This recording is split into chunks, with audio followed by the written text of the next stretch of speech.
So just a second before I start. Someone once told me that I was kind of like the Elle, the legally blonde of our class, except of course as far as I recollect, I did not have a dog in my dormitory. So this is gonna come from a little bit more of that perspective.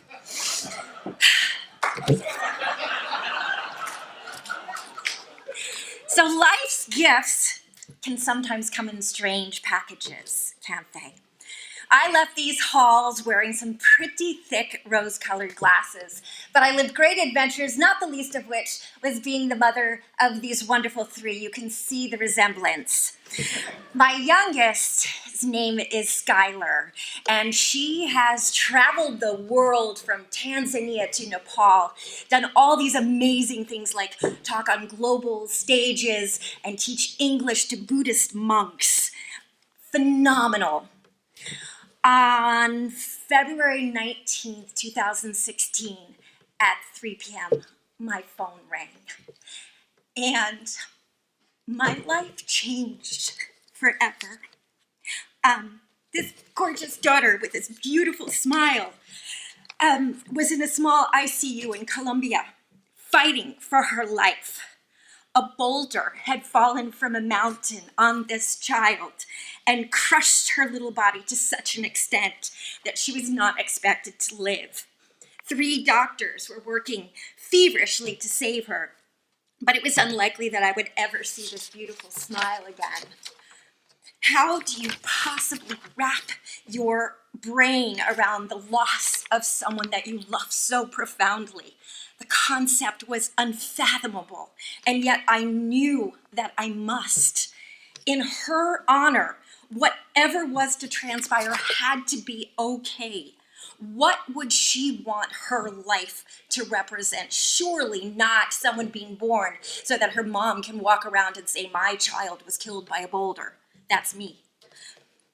Sky was about life and love and hope and laughter, and that must be the vision that I held of her.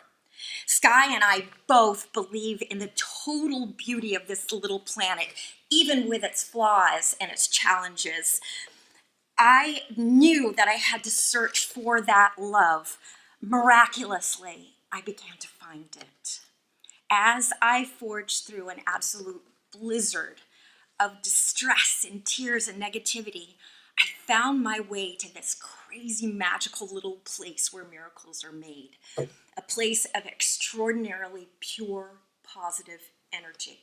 Some might call it faith. At the risk of sounding very sci-fi, I will tell you that the power of deliberate positivity is great. Very, very great. And I'm not talking about the airy-fairy, we have to put a positive spin and think on the bright side all the time.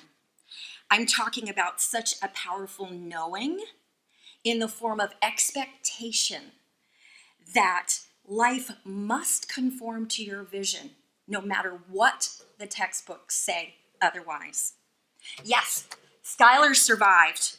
Things that were 100% impossible became possible, and doctors went from looking at us with pity to looking at us in total awe. My dear friends, we have virtually no control over how we die, but we have total control over how we choose to live. Our happiness is not defined by our circumstances. Yes, we are destined to face obstacles, monsters, sometimes literally boulders, but nowhere, however, is it written that we are defined by the damaging things that happen to us. We are greater and, yes, bolder, pun very much intended, than those who would see us permanently scarred.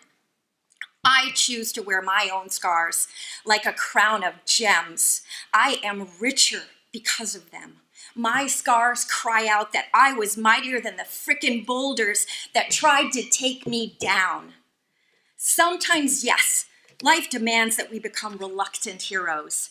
And I hope that when those moments come, and they will come, that you too will stand strong, that you will believe.